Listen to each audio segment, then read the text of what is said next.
이제 우리 하나님이 우리에게 주신 말씀은 사도행전 16장 31절 말씀입니다. 사도행전 16장 31절 말씀. 한 목소리로 읽겠습니다. 시작. 이르시되 주 예수를 믿으라. 그리하면 너와 내 집이 구원을 받으리라 하고, 주 예수를 믿으라 라는 제목으로 여러분과 말씀을 나누겠습니다. 지난주에 우리가 묵상했던 말씀은 사도 바울이 귀신 들린 여종의 귀신을 쫓아냈던 내용이 지난주까지 했던 내용입니다. 그런데 이제 오늘 본 말씀은 그 다음에 이야기들이 나오게 됩니다. 자, 그러면 이제 귀신 들린 여종을 쫓아냈기 때문에, 귀신 들린 여종이 귀신을 쫓아냈기 때문에 그 주인들은 이제 밧줄이 끊어진 겁니다. 밧줄이 끊어졌기 때문에 이제 오늘 본문의 핵심은 뭐냐면 이제 그들이 복수하는 장면들이 나오기 시작합니다. 19절과 20절 한번 같이 볼까요? 16장 19절 20절 같이 한번 읽어보겠습니다. 시작. 19절입니다. 시작. 여종의 주인들은 자기 수익의 소망이 끊어진 것을 보고 바울과 실라를 붙잡아 장터로 관리들을 끌어갔다.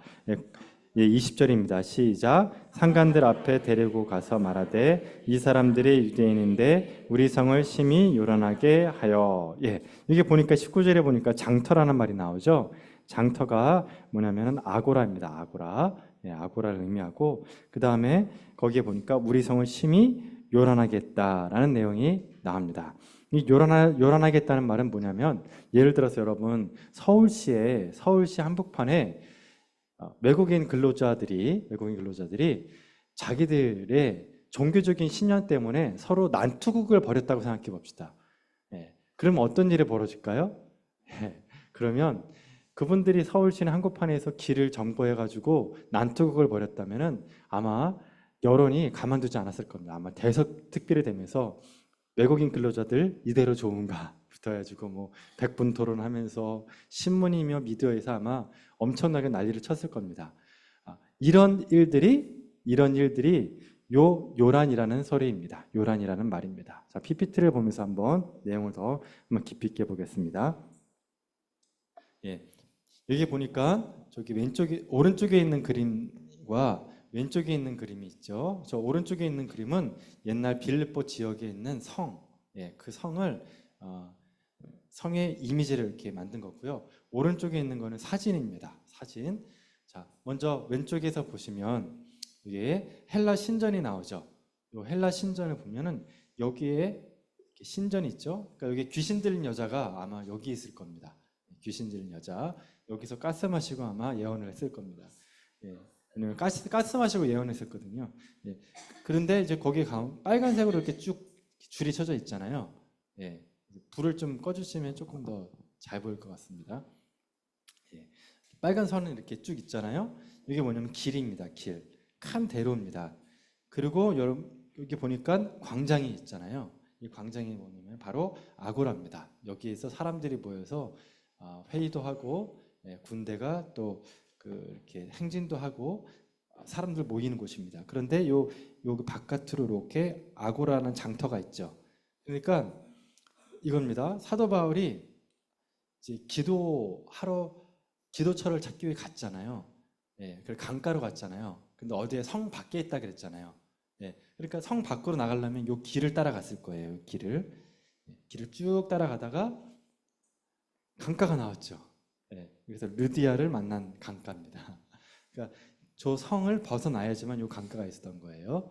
그리고 그 뒤로 사도 바울이 뭐였어요? 기도처를 향해 가죠. 근데 그때마다 이 헬라 신전에 있었던 귀신 들린 여종이 따라다니면서 계속 말을 했단 말이에요. 그러니까 아마 요 길을 따라서 아마 계속해서 막 예언을 했을 거예요. 사도 바울 따라다니면서. 그랬더니 어때요? 귀신을 쫓아냈죠.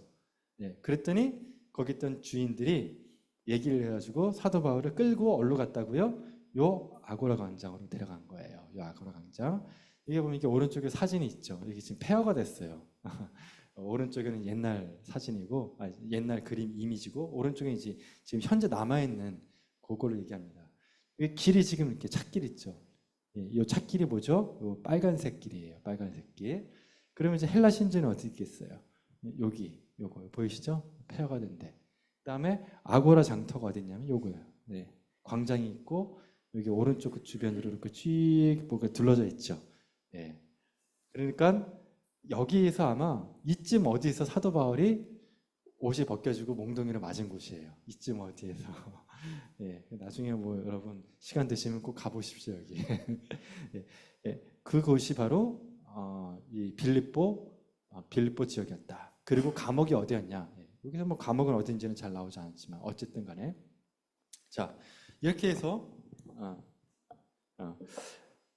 이렇게 해서 이제 맞았던 이유가 아까 뭐였다고 그랬죠? 요란하게 해서. 그런데 그 아까 귀신 들린 사람의 주인은 왜 사도 바울에게 복수를 하려고 그랬냐면 귀신을 쫓아냈기 때문에 그랬죠. 그런데 사도 바울을 고발했잖아요. 근데 고발한 이유는 뭐라고 했죠? 고발한 이유가 20절. 귀신을 쫓아냈기 때문에 그랬다고 했습니까? 아닙니까? 아니죠. 예. 21절 말씀 보니까 뭐라고 했어요? 21절 그 이유로 분명히 얘기해 줍니다. 뭐라고 하죠? 풍속을 전한다. 그러니까 귀신 쫓아냈기 때문이라는 얘기는 싹 빼버리고 풍속을 정한다. 그러니까 진짜는 따로 있고 가짜로 이렇게 복수를 한 겁니다. 여기서 말하는 풍속은 뭐냐면은 율법을 얘기하는 겁니다.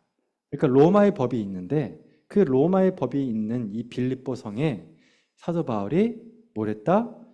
율법을 가르치고 있다. 근데 이 빌립보 성은 특징이 뭐예요? 제대한 군인들이 만든 성이라 그랬단 말이에요. 그러니까 이 성은 애국심이 넘치는 곳이었어요. 그런데 이런 곳에 질서를 흐트러뜨리는 사람이 바울이었다는 거예요. 근데 그 전에 또 이게 어떤 또 일이 있었냐면은 다음 페이지 봐주시겠어요? 이게 보시면은 이게 글라우디오 황제 비석인데 이 사람이 이탈리아 황제로 있으면서 이탈리아 로마시에서 충돌이 있었습니다. 유대인과 기독교인들이. 그러니까 지금 오늘 본문 말씀이 있기 전에 있었던 일이에요. 이거는 이 사건이 있기 전에 어떤 일이 있었냐면은 그 오순절날 성령 강림 때 디아스포라 유대인들이 성령을 받고 기독교인이 된 다음에 전 세계로 흩어졌잖아요. 그때 많은 사람들이 로마에 살고 있었던 사람들이에요. 그 사람들이 다시 이탈리아 로마시에 간 거예요. 거기서 회당에서 예수님을 믿게 된 거예요. 그랬더니 로마시에서 회당파와 기독교파들이 서로 갈등이 일어납니다. 처음에는 말로 이렇게 다퉜다가 나중에는 아마 방금 좀 전에 얘기했던 것처럼 아마 물리적인 충돌까지 있었던 것 같아요. 그러니까 외국인이 다른 나라에서 무력으로 충돌을 일으키니까 황제가 볼 때는 화가 나는 거예요. 그래서 처음에는 역사서에 보니까 처음에는 되게 젠틀하게 그러지 말라 타일렀대요. 그래도 그 다툼이 끝나지 않으니까 나중에는 어떻게 했냐면 모든 유대인들은 로마시에서 떠나라 그랬어요. 그래서 다 쫓아내버려요. 그래서 여러분 나중에 사도 바울이 고린도에 갔을 때 브리스길라와 아굴라 만나죠? 그 사람들이 바로 로마에서 쫓겨난 사람들이에요. 예, 기독교인이에요. 어쨌든 간에 이런 일들이 있었습니다. 근데 이 글라디우스가 왜 이 사람들이 싸우는지에 대해서 조사를 시켰어요. 조사를 시켜서 알고 봤더니 이유가 뭐였냐면 예수님의 부활 때문이었어요. 예수님이 죽었다가 살아났다는 거예요. 그 정말 그러냐? 또 편집을 해봤더니 이게 문제가 있는 거예요. 정말 시체가 없어진 거예요. 그래서 글라디오 황제가 칙령을 내립니다. 뭐라고 하냐면 비문을 만들어서 칙령을 내요. 이게 이제 발견된 거예요. 이 칙령이 글라디오스의 칙령이 비석이 발견된 거예요. 그 내용이 이게 오른쪽 밑에 있습니다. 그 내용이 뭐냐면은 묘지나 그들의 조상 자녀 또는 가문의 구성을 위한 만든 것을 만큼 영구히 훼손되지 않도록 하라. 이를 파거했거나 뭐하죠? 묻힌 시신을 어떠한 방식으로든 축출하거나 다른 장소로 악의적으로 옮기거나. 이게 지금 누구에 대한 얘기죠? 예수님이에요. 예수님. 그러니까 이 글라디오 황제가 봤을 때 기독교인은 어떤 사람이냐면 시체도덕인 거예요. 시체도덕. 그러니까 시체를 도덕해가지고 예수님이 부활했다 그랬잖아요. 또 예수님이 뭐라 그랬습니까? 그들도 부활한다 그랬잖아요. 예수님 믿는 사람은. 그러니까 기독교인은 시체도덕이다. 그걸로 종교를 만드는 사람이다. 그러니까 아예 이 칙령을 내려가지고 예, 만약에 너희들 시체 도덕하면 가만두지 않겠다. 어떻게 한다? 사형에 처하겠다는 아예 명령을 비문에 새겨가지고 팔레스타인 지역 곳곳에 다 뿌려버린 거예요. 이걸 이제 고고학자들이 이제 발견해 낸 겁니다. 자, 어쨌든 간에 이런 증거가 있어요. 이런 일들이 있고 난 다음에 빌립보 지역에서 사도 바울이 귀신을 쫓아냈으니까 복수를 하기 위해서 어떻게 했다? 요 흐름, 반유대 정서를 이용했다라는 겁니다. 자, 그러면 이제 여기서 그 주인들이 뭐라 그랬습니까? 바울과 그의 일행을 향해 유대인들이라 그랬죠. 자, 그럼 그 다음 페이지, 다음 페이지입니다. 예, 이게 보시면 유대인들이라 그랬잖아요. 그럼 여기서 바울 빼놓고 유대인이 몇 명 있습니까? 한 명밖에 없죠. 그럼 외모로 봤을 때 헬라인처럼 생긴 사람은 누구죠? 디모데하고 누가? 자, 그러면 여러분 감옥에 들은 사람 지금 4명이 같이 복음을 전했잖아요. 같이 다녔단 말이에요. 그럼 감옥에 들어간 사람은 누구죠? 바울하고 실라. 그럼 이 두 사람은 왜 안 들어갔어요? 감옥에? 생긴 게 헬라인이십니까? 예, 겉모습이 헬라인처럼 생겼기 때문에 이 사람은 열애. 그리고 누가 들어갔다? 유대인만. 그러니까 이건 되게 유대인 감정을 자극한, 반유대인 정서를 자극했다라고 평가할 수밖에 없는 오늘 본 말씀이다라는 거예요. 그리고 또 하나 이제 여기서 중요한 게 나옵니다. 여기 이제 오늘 우리가 오늘 말씀에서 같이 은혜 받기 원하는 말씀의 핵심입니다. 그게 뭐냐면 신라는 겉모습이 어땠다고요? 유대인이죠. 근데 시민권은요? 로마 시민권이죠. 그럼 바울은 외모는 어떻죠? 유대인. 근데 시민권은 어떻죠? 로마 시민이죠. 자, 이제 그걸 가지고 말씀을 진행할게요. 그런데 이 오른쪽에 있는 디모데하고 누가는 겉모습은 헬라인이죠. 시민권은요? 로마 시민이 아니에요. 자, 그러면 그걸 가지고 뭘 봐야 되냐면 35절부터 36절을 한번 볼게요. 35절부터 36절. 네, 같이 한번 읽어보겠습니다. 시작. 날이 새매 상관들이 부하를 보내어 이 사람들을 놓으라 하니 간수가 말대로 바울에게 말하여 사람을 보내어 너희를 놓으라 하였으니 이제는 나가서 평안히 가라 하거늘 했죠. 그렇죠? 언제요? 그 다음 날. 그렇죠? 그 다음 날 때리고 옷을 찢고 때리고 감옥에 집어넣은 그 다음 날 나가라 그랬단 말이에요. 그랬더니 37절에 바울이 뭐라고 하죠? 쫓겨날 때?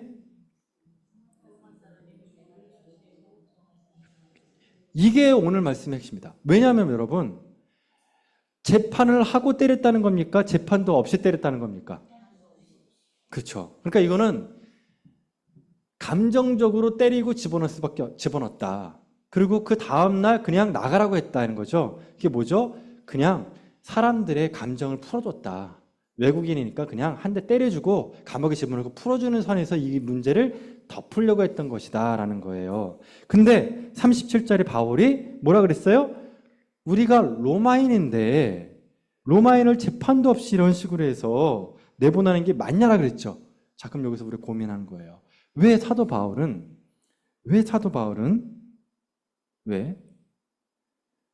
처음부터 자신이 로마인이라는 얘기를 하지 않았을까요? 만약에 처음부터 얘기를 했다면 감옥에 들어갈 필요가 있었을까요? 없었을까요? 없었어요. 맞을 필요도 없었어요. 38절에 보니까 이 얘기를 들었던 상관들의 반응이 나옵니다. 38절이 이 말을 상관에게 보고하니 그들이죠. 상관들이 어떻게 했다고 하죠?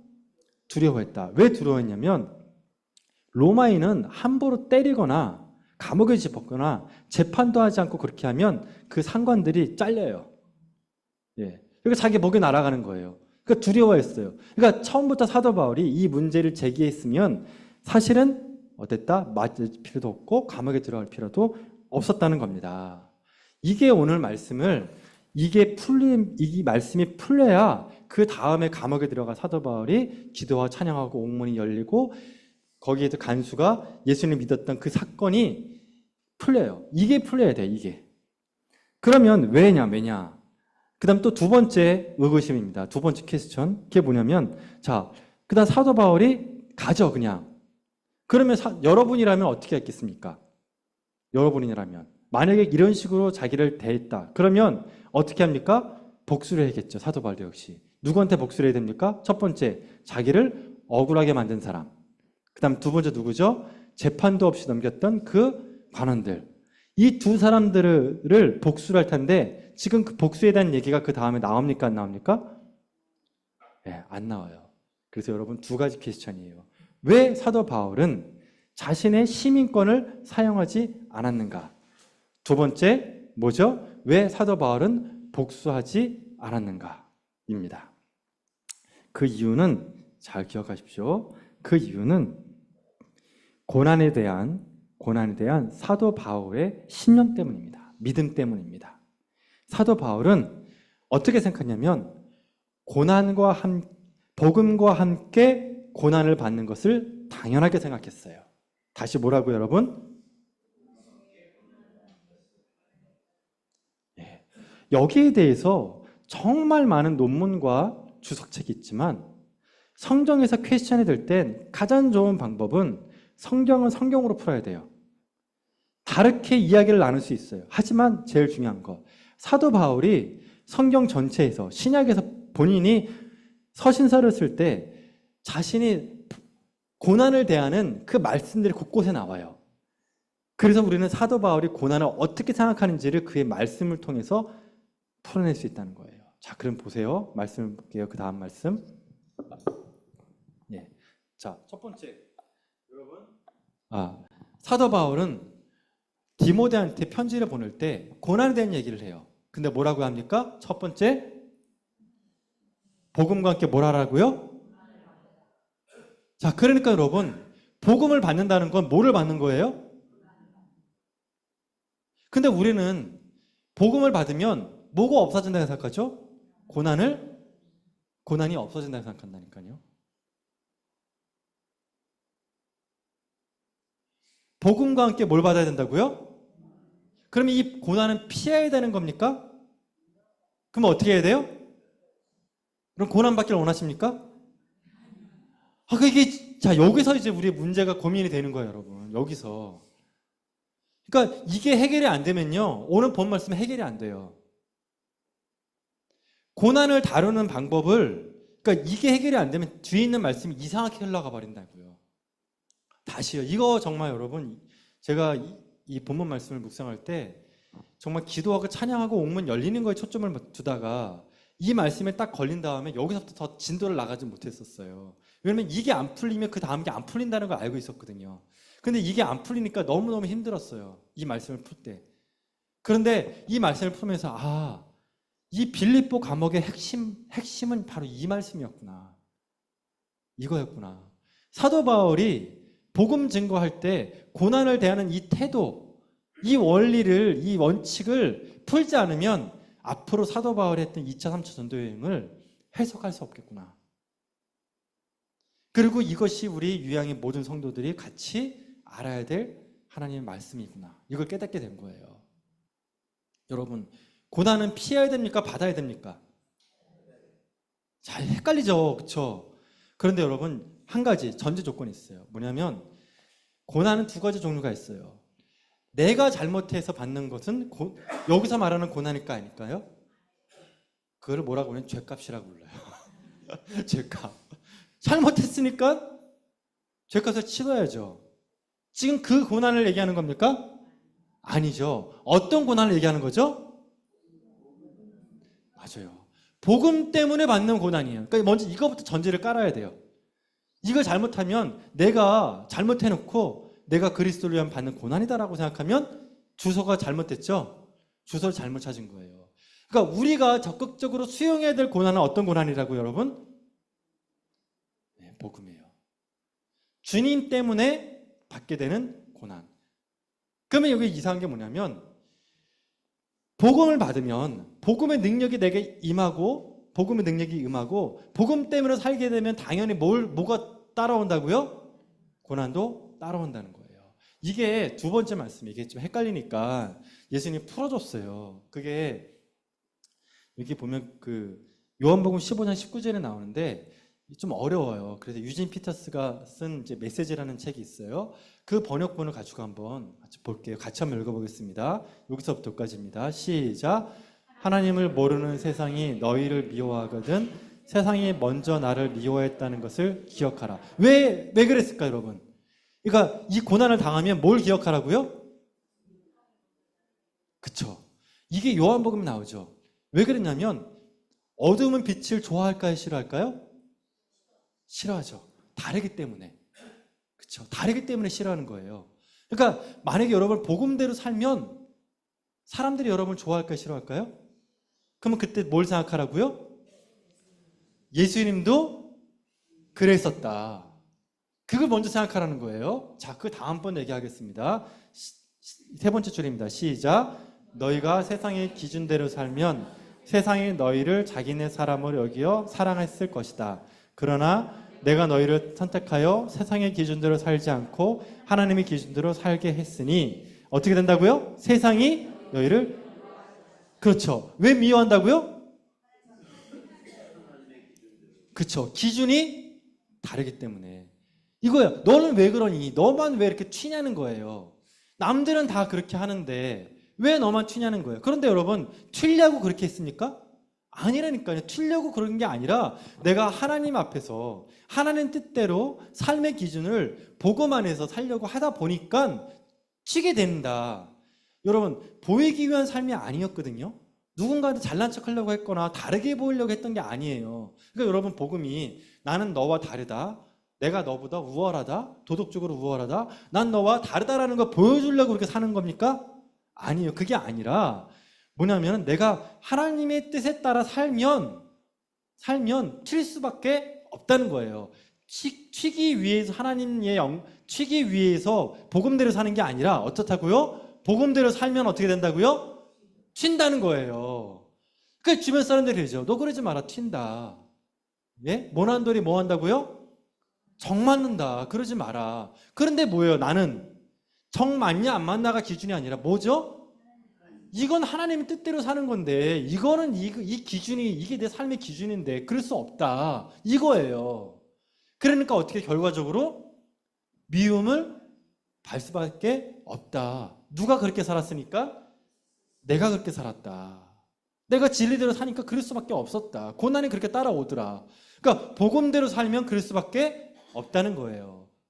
이해됐죠? 자, 그리고 나서 골로새서에 보면 사도 바울이 엄청난 말씀을 합니다. 자, 같이 한번 읽어보겠습니다. 이 노란색 줄 시작. 그리스도의 남은 고난을 그의 몸된 교회를 위하여 내 육체에 채우노라. 여러분, 여기에 또 핵심적인 단어가 있어요. 뭐냐면 그리스도의 남은 고난이 있대요. 남은 고난. 이거 어떻게 생각하세요, 여러분? 예수님의 남은 고난이 있다는 거예요. 여러분, 예수님이 고난을 어디서 당하셨어요? 어디서 끝냈어요, 고난을? 십자가에서 끝내지 않았어요? 그런데 예수님이 십자가에서 고난을 끝냈는데 그런데 뭐 있다고요? 아직 남은 고난이 있다는 거예요. 여기서 여러분 일단 이단으로 빠지지 않기 위해서 주사를 한 대만씩 맞아야 돼요. 그 주사가 뭐냐면 이단에 빠질 수 있어요. 카톨릭에서도 이제 약간 좀 그렇게 나가는 경향이 있어요. 뭐냐면 이 남은 고난을 어떻게 생각하냐면 카톨릭에서는 예수님이 십자가에서 고난을 당했는데 그 고난이 끝나지 않았다는 거예요. 십자가의 고난이. 예. 그러면서 어떻게 돼요? 많은 성인들이 그 고난을 대신해서 공덕을 쌓았다고 생각하는 거예요. 그래서 그 공덕주의로 가는 거예요. 근데 그거는 아니에요. 그 주사를 맞아야 돼요. 어떤 주사냐면 예수님이 십자가에서 죽으신 그 십자가의 죽음의 그 대속의 십자가의 고통은 무슨 고통이냐면 대속의 고통이에요. 뭐라고요? 자, 대속이라는 건 뭐죠? 그렇죠. 내가 너의 잘못을 위해서 내가 대신 고통당하고 죽겠다는 거죠. 그러니까 여러분, 만약에 제가 고난을 당했어요. 고난을 당하면 그게 여러분의 죄를 위해서 당하는 고난입니까? 아니에요. 뭐죠? 여러분의 죄가 용서되고 천국 가는 그 대속의 죽음은 누가 끝냈어요? 그렇죠. 이게 주사예요. 그러니까 여러분, 이 남은 고난은 그 고난이 아니다. 대속의 고난은 아니에요. 자, 그러니까 여기서 남은 고난은 대속의 고난이다, 아니다? 아니에요. 그러니까 이거 먼저 머리 넣고 대속의 고난은 아니다. 그러면 여기서 그리스도의 남은 고난은 뭐냐는 거예요. 그러면 대속의 고난이 아니면 그게 그 뒤에 나온다는 거죠. 그 뒤에. 그래서 여러분 이 말씀은 꼭 외우세요. 왜 그러냐면 말씀은 말씀으로 풀어야 된다니까요. 말씀은 신학으로 푸는 게 아니에요. 말씀은 말씀으로 풀어야 돼요. 자, 그 다음 말씀에 보니까 그리스도의 남은 고난이 뭔지가 나와요. 어떤 고난일까요? 그렇죠. 뭐를 위한 고난이다? 그 복음이 아니니까 여러분. 뒤에 있는 걸로 풀려니까 뒤에 있는 거. 말씀을 말씀으로 풀려니까요.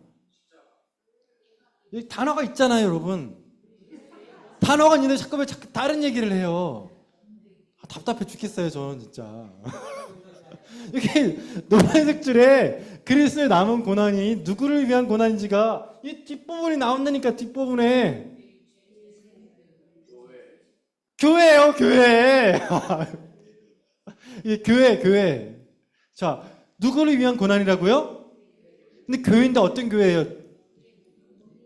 그리스도의 몸된 교회죠. 그러니까 사실은 예수님께 잘하는 것과 교회하고 잘하는 것이 같다 다르다? 같다. 왜? 교회의 머리니까 누구? 예수님. 그 몸이 누구죠? 예수님의 몸. 여러분은 누구죠? 예수님의 몸. 여러분 옆에 있는 사람만 잘해주니까 누구한테 잘하는 거예요? 그렇죠. 이 논리인 거예요, 이게. 사도 바울의 논리, 교회론이에요, 이게. 예? 옆에 사람한테 잘하는 게 누구한테 잘하는 거다? 예수님. 그러니까 내가 감옥에 있을 때 나한테 잘해줬지 그랬잖아요. 못 알아듣는 거예요. 내가 굶주렸을 때 나한테 밥 먹여줬지. 못 알아듣는 거예요. 왜? 옆에 사람한테 잘해주는 게 나한테 잘하는 거를 모르는 거다. 왜? 교회론이에요, 그게.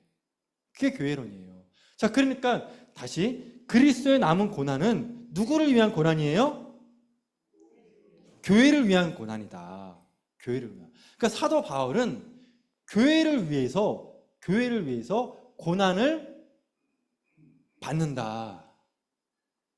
근데 그 고난을 어디다 받겠대요? 내 육체에. 그게 뭐죠? 내가 맞겠다. 채찍에 맞겠다. 감옥에 갔겠다. 그쵸? 왜? 교회를 위해서. 예수 그리스도를 위해서. 그게 그리스도의 남은 고난이기 때문에. 그리스도께서 우리에게 뭘 했냐면 대속의 고난을 끝내셨어요. 근데 뭘 했냐면 우리에게 미션을 주신 거예요. 어떤 미션이라고요? 교회를 위한 고난. 교회를 위해서 우리에게 여지를 남긴 거예요. 교회를 위한 고난이에요. 남은 고난이에요. 그 고난을 사도 바울이 안 거예요. 남아있구나. 그 고난이 남아있구나. 예수님 우리에게 미션을 줘. 그러니까 여러분, 고난 받는 것은 사도 바울에게 어떤 거라고요? 미션이라니까요. 남은 고난은 예수님이 남기신 미션이에요, 미션. 그러니까 내가 고난 받는 것은 뭐예요? 주의 뜻을 이루는 거죠. 주의 뜻대로 사는 것이에요. 뭐 하는 것이? 고난 받는 것이. 고난 받는 것이. 그래서 여러분 이 말씀을 지금 외워보십시오. 이 말씀은 꼭 외워야 돼요. 같이 여기서 시작. 새 남은 고난을. 이거는 꼭 외우세요. 꼭 외우셔야 돼요. 이게 바로 성경을 풀 때, 이 고난이라는 단어를 풀 때 이 말씀으로 풀어야 되는 거예요. 오늘 본 말씀 이 말씀을 안 풀면 해석이 안 돼요. 도대체 무슨 말인지 몰라요. 그리고 예수님도 똑같이 얘기했어요. 누구든지 나를 따라오거든 자기를 부인하고 자기 십자가를 지고 나를 따를 것이니라. 자기 십자가가 뭐냐? 그렇죠, 여러분. 삶의 무게잖아요. 여러분에게 주어진 미션이잖아요. 그 미션이 바로 고난이에요. 그리스도의 남은 고난이라는 거예요. 그 18년 동안에 이제 예를 한번 들겠습니다. 18년 동안에 필리핀에서 선교사 활동을 했던 분이세요. 그러니까 자기의 젊음을 다 필리핀에다가 바쳤던 분이세요. 근데 이분이 억울한 일이 있었어요. 이게 저기 그 청와대 국민청원에도 올라온 적이 있었어요. 그래서 되게 유명한 사건 중에 하나입니다. 이게 뭐냐면은 그 필리핀 선교사님 집에 총이 발견된 거예요. 근데 총만 발견되면 그냥 적당히 넘어갈 텐데 수리탄까지 발견된 거예요. 근데 이게 그러니까 수리탄까지 발견됐기 때문에 이거 빼도 박도 못 해요. 그래서 이분이 감옥에 들어갑니다. 근데 필리핀 감옥에 혹시 가본 적 있으세요? 안 가봤죠? 저는 한번 가봤어요. 그때 단기 선교 가가지고 공연을 하라 그래가지고 갔는데 필리핀 감옥이라고 그래가지고 근데 필리핀 감옥에 갔는데 이게 우리나라 감옥하고는 좀 느낌이 달랐어요. 뭐냐면은 이렇게 딱 들어갔는데 뭐 요만한 공간에서 공연을 하는데 사람들이 바글바글해요. 죄수복도 안 입어. 하여튼 무슨 사람들을 그냥 다 집어넣은 것 같아. 그냥 막 인위적으로. 하여튼 좀 그랬던 곳이었어요. 근데 그 감옥 이제 저는 거기 이제 공연을 위해서 그런 방에 갔지만 진짜 감옥은 더 안에 들어가면 있대요. 근데 그 방이 크기가 4평이래요. 4평. 그러면 얼마나죠? 4평이면 조그만 하잖아요. 근데 거기에 몇 명 들어가냐면 80명이 같이 들어가는 거예요. 4평에. 말이 안 되잖아요. 근데 그게 어떻게 가능하냐면 닭장처럼 만들면 된대요. 침대를 3층으로 만들어요. 그래서 닭처럼 거기 이렇게 쪼그려 있는 거예요. 그래서 거기 들어가면은 앉지도 못하고 눕지도 못하고 서지도 못한대요. 근데 만약에 예를 들어서 내가 거기 있다가 다리가 너무 아프니까 다리를 뻗잖아요? 그럼 옆에 사람 건들죠. 근데 그게 몇 번 그런 일이 벌어지면 어떻게 되냐면 그 사람을 집단 구타한대요. 집단 린치한대요. 못하게. 그런 일을 못하게. 그러니까 거기가 아주 나쁜. 근데 문제는 뭐냐? 선풍기도 없어. 그럼 여러분 어때? 그 열기가 그 덥잖아요. 그 뜨거운 열기에다가 사람의 막 악취 나고 막 열기 나고 막 몸 움직이지도 못하고 그러니까 막 피부병이 막 나는 거예요. 개미하고 바퀴벌레가 온몸에 막 기어다녀요. 그러면 이게 피부병이 나니까 어떻게 하냐면은 그 플라스틱 수저 있죠. 그 플라스틱 수저로 이걸 긁는 거예요. 막 염증을 막 긁어요. 그러면 그 사람들도 정신병이 걸린대요. 계속 그러고 있으니까 움직이지도 못하고. 그러니까 서로 사람들이 계속 중얼거리는 거예요. 옆에 사람한테. 그러니까 하여튼 가만히 있으면 안 되는 그런 상황이에요. 근데 거기에 갇혀있는데 억울하게 갇혔는데 재판이 안 열리는 거예요. 재판이. 그렇게 시간이 계속 지나는데 수리탄이 이제 했기 때문에 필리핀에서 수리탄이 걸리면 최소 20년이래요. 그래가지고 이제 주변 사람 난리가 난 거예요. 그래서 뭐라고 했냐면 너 그렇게 있다가는 큰일 난다. 너 필리핀 알지 않냐? 없는 제도 만들어내는 곳이다. 그러니까 너 빨리 돈 빨리 모아라. 돈을 해가지고 빨리 해결하라. 돈 달라는 얘기다 이게. 그래가지고 이 선교사님이 고국에 전화해가지고 여기저기 이제 돈을 좀 모금하려고 했나 봐요. 근데 인력 가지고는 아예 안 된대요. 상당히 큰 액수가 필요했던 거예요. 근데 선교사님 그 액수가 나올 수가 없는 거예요. 예, 인력도 아니고 수억을 어떻게 만들어요. 근데 이제 그 고민 속에서 너무 괴로워서 이렇게 있는데 그때 아침에 묵상을 하는데 주님이 말씀하셨대요. 뭐냐면 시편 23편 1편으로. 여러분 아시죠? 어떻게 하죠? 시편 23편 1편 여호와는 나의 목자시니 내게 부족함이 없으리로다. 그렇죠? 그 말씀을 선교사님한테 얘기해 준 거야. 이 선교사님 충격을 받은 거야. 난 지금 죽겠는데 주님이 내가 너의 목자 아니냐. 나를 목자로 삼은 사람은 부족함이 없는 사람이다. 이 선교사님께 충격이 온 거예요. 그러면서 깨달은 게 뭐냐면 그래, 주님이 나를 오늘까지 인도하셨는데 내가 왜 자꾸 돈과 권력을 의지하려고 하지? 돈과 권력이 내 목자인가? 아니지. 주님이 나의 목자셨잖아. 그러니까 내가 여기까지 살았지. 그래, 내가 정신 차리자. 여호와는 나의 목자시니 내가 돈과 권력을 의지하지 아니라 다짐을 딱 한 거예요. 그리고 오후에 이제 아내가 면회를 왔어요. 근데 아내가 면회를 와서 그래. 여보 미안해. 내가 백방으로 알아봤는데 당신 좀 오래 걸릴 것 같아. 그러면서 하는 말이 그런데 내가 기도해 보니까 당신 우리가 사람 의지하지 않았으면 좋겠어. 이번 기회에 우리 하나님 의지하자. 이렇게 얘기한 거예요. 그러니까 아침에 했던 그 하나님 말씀과 아내가 했던 말이 일치하죠. 그 부부가 같이 손잡고 기도하면서 그래 우리 그렇게 살자. 그렇게 다짐을 한 거예요. 그렇게 해서 이제 성령 체험을 깊이 하고 그 다음부터 이제 감옥에서 묵상하며 기도하는 거예요. 묵상하며 기도하는. 그러니까 옆에 사람이 신기하는 거예요. 감옥에서 혼자 중얼거리고 막 사람 미쳐나가는 곳인데 거기서 기도하고 묵상하는 걸 보면서 이제 옆에 사람을 궁금해하는 거예요. 왜 저러냐 저 사람은. 그래서 그 옆에 사람을 전도하기 시작한 거예요. 그래서 선교사님이 전도를 하고 또 주변 사람들이 이렇게 신앙생활 잘하니까 억울한 걸 아는 거예요. 이 선교사님이.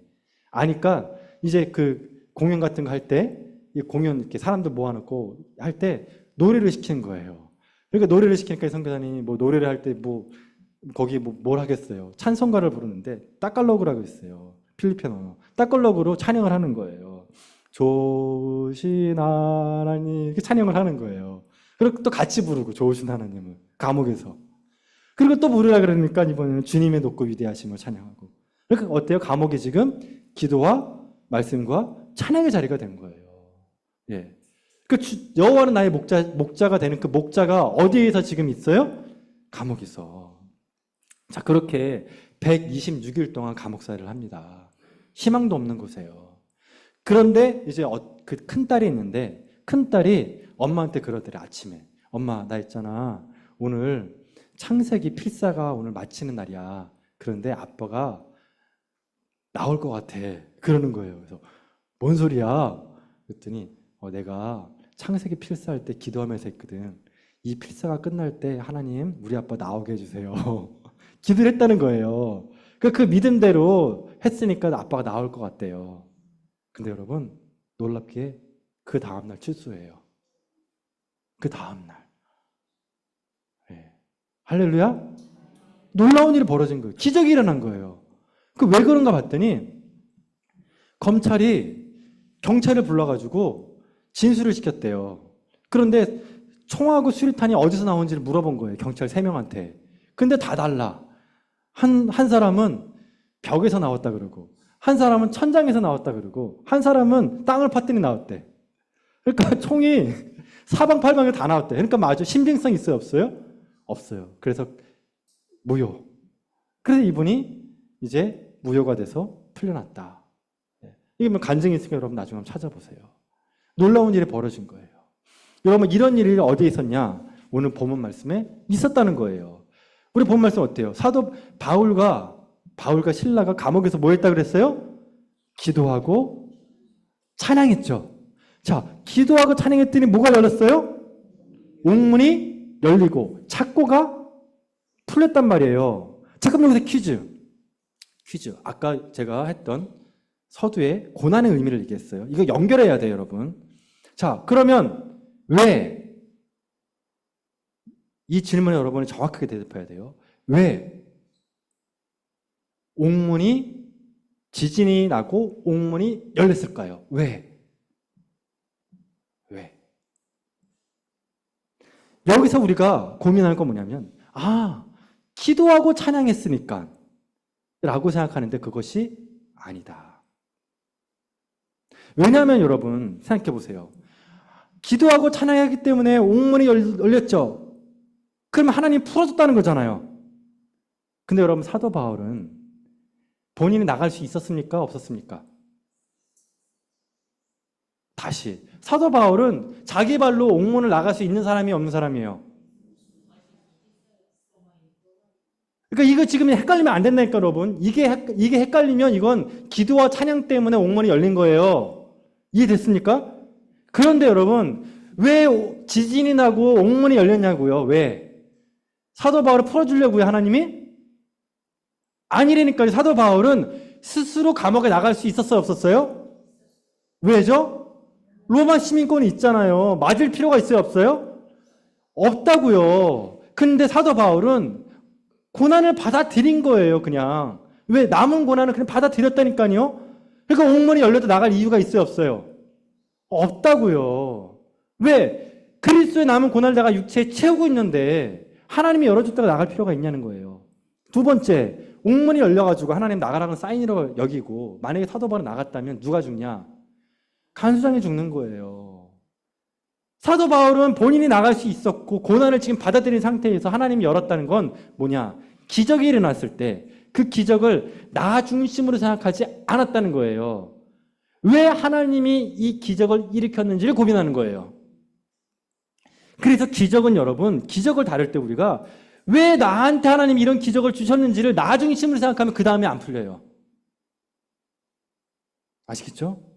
기적은 나를 위해 주신 것이 아니라 하나님의 영광을 주신 줄 믿으시길 축원합니다. 자, 그러면 왜 옥문이 열렸냐? 간수장 때문이다. 사도 바울은 기적이 일어났을 때 이거는 하나님 뭔가 사인이 있는데 이 사인이 뭔가? 그걸 찾은 거예요. 왜 나한테 이 은혜를 주셨는가? 그때 간수장이 자살을 하려고 그러죠. 그때 깨달은 거야. 아, 저 간수장이구나. 하나님이 저 간수장 구원하라고 하는 거구나. 그러면서 그에게 뛰어가서 어떻게 해요? 그러지 말아라 그러죠. 그래서 뭐라 그래요? 간수장이 내가 어찌해야 합니까? 그러죠. 뭐라고 했어요? 내가 어떻게 내가 구원 얻을 수 있습니까? 본인 입으로. 그러자 사도 바울이 그에게 복음을 전하고 그의 가족이 구원을 다 받겠죠. 다시 질문입니다. 그러면 하나님이 왜 옥문을 여셨다고요? 그렇죠. 그렇기 때문에 여러분, 기도하고 찬양했기 때문에 옥문이 열렸습니까? 사도 바울이 스스로 나갈 수 있었어요, 그건. 사도 바울은 자기 발로 나갈 수 있었어요. 왜 옥문이 열렸다고 여러분? 간수장 때문이에요. 그리고 그 옥문이 열린 이유는 또 여러분 만약에 간수장이 아니었다면 그 다음날 어떻게 됐어요? 사도 바울은 풀려났어요. 풀어주려고 해서 그 다음 사건이 뭐냐면 다음 이야기가 풀어줬거든요. 평안히 가라. 그러니까 그냥 하나님이 지진하고 옥문 열어주지 않아도 사도 바울은 어땠어요? 풀려났다. 로마 시민권 때문에 감옥에 들어갈 필요도 없었고 가만히 있어도 풀려날 수 있는 상황이에요. 그렇기 때문에 옥문이 열린 건 누구 때문이다? 간수장 때문이다. 기적의 의미를 찾아내는 거예요. 즉 우리는 고난의 의미를 찾고 기적의 의미를 찾아야 돼요. 누굴 위해서? 하나님의 영광을 위해서. 그리스도의 남은 고난을 위해서. 이것이 오늘 본 말씀 우리에게 주시는 메시지인 거예요. 이것이 우리가 고난을 대하고 기적을 대하는 우리의 태도여야 된다. 이렇게 할 때 하나님이 여러분의 삶을 통해 영광을 받을 것입니다. 같이 시간 기도하겠습니다.